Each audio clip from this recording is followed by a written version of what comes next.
Rob, I want to start by asking you. I think you're in a slightly tricky spot in the movie that you have to represent the disbelief that this is possible for a little while, as crazy and as much as it actually happened. And I want to know how you approached that and how you kind of manage the character turn where he starts to be like, oh, I guess maybe I give him a shot. Because Yeah, that's where the well, this believability comes. this guy was a very sort of staid person, very even keeled, very just centered on uh football, and a lot of it was I really enjoyed those sort of long takes of just looking at him and trying to figure out what the bit was. Like what's the gag here? And I think for the coach, there's no real transition. He goes from disbelief and sort of regret in a way that this has turned into such a circus and is distracting potentially to the other players and just to the enjoyment of the game. And he just goes right into being swept up by the inspiration of Mike Flint and worrying about his well-being. So like everybody in Mike's orbit, he is caught in that wake as well and goes along with it. Finds himself believing in him. Yeah, Mary, you have to kind of play a little bit of concern, a little bit of, Little. you have to run the gamut as well a little bit. Were there any movies or characters you thought of that were kind of like inspirations or touch points for you in approaching this? Well, not any movies or characters really that I thought of specifically. I mean, I'm sure there's a lot of them, but Eileen herself, Because she was she's there, a real right? person. She was there, right there. And I think what's different about this kind of, I mean, this character is in every single movie like this, right? There's always the wife who's like, oh, you like in the movie The Rookie, like she's Yeah, like yeah, wonderful, but she's always like, okay, how much longer? Are we done yet? yeah. Okay, you done? Are you finished, Peter Pan?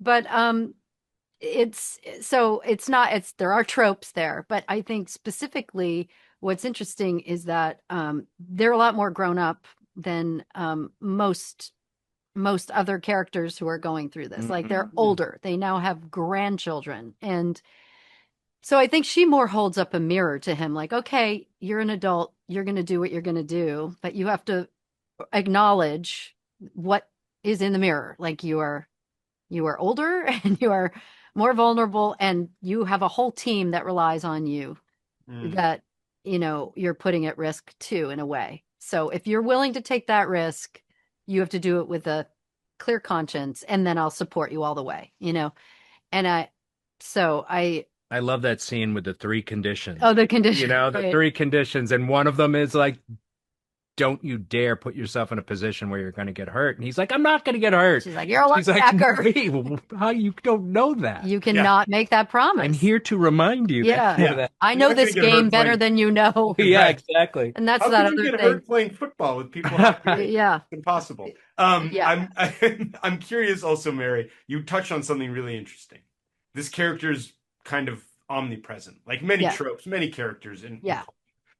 how do you when you and I'm sure both of there's oftentimes you step into a role like that. And how do you make it what do you look for to be like this is going to be my spin, my take, my little kernel in the waves of this thing that we see? Well, I think there's only so much you can do. You're given a script and it's based on a true story, and there's only so much you can invent. Hmm. So, putting my own special sauce wasn't really my concern. My concern was being really specific and making sure that each scene had, brought us to a new place, instead of sort of playing a type or an attitude or a feeling, but like what's the action in the scene so that it feels like it's necessary for the audience from my perspective, because it could be seen as just one thing, right? Yeah. The wife is supportive. So but so that was that's my what I come into it with. But at Well, least your character, has all these turns. yeah, but Yeah. I want to say watching yours and Chiklis's relationship in the movie, like I have to believe I wasn't there for those scenes you were doing. I have to believe that you guys had a very easy and immediate chemistry because you're immediately viable Oh, as a thanks. long-time married couple who get along, and enjoy. I'm getting choked up. Uh, Who enjoy each other, yeah. Yeah, it was wonderful working with Michael Chiklis. He's absolutely great. You could see why he was the leader of huge television shows, because that Yeah, takes a right. certain kind of coach leadership kind of He's character. a good number one on the call sheet. Yeah, not only a great actor, but also able to carry a team on his back. Yeah. And he brings that also to the production, Mhm. that this film, not only doing the crazy things that he did, but it'd be very easy to be him and be like, bye everybody, I have 7 massages tonight. And but no, he is the last to leave the floor. Shows up at the hospital. Shows up, Yeah. he's that guy. Yeah. And he played that guy. So it was perfect casting, and he was a great dance partner. And really honestly, that was why I wanted to do it in the first place. It was like, oh, I love him. I would love to work with him. He wasn't cast yet, or I would have said the same thing.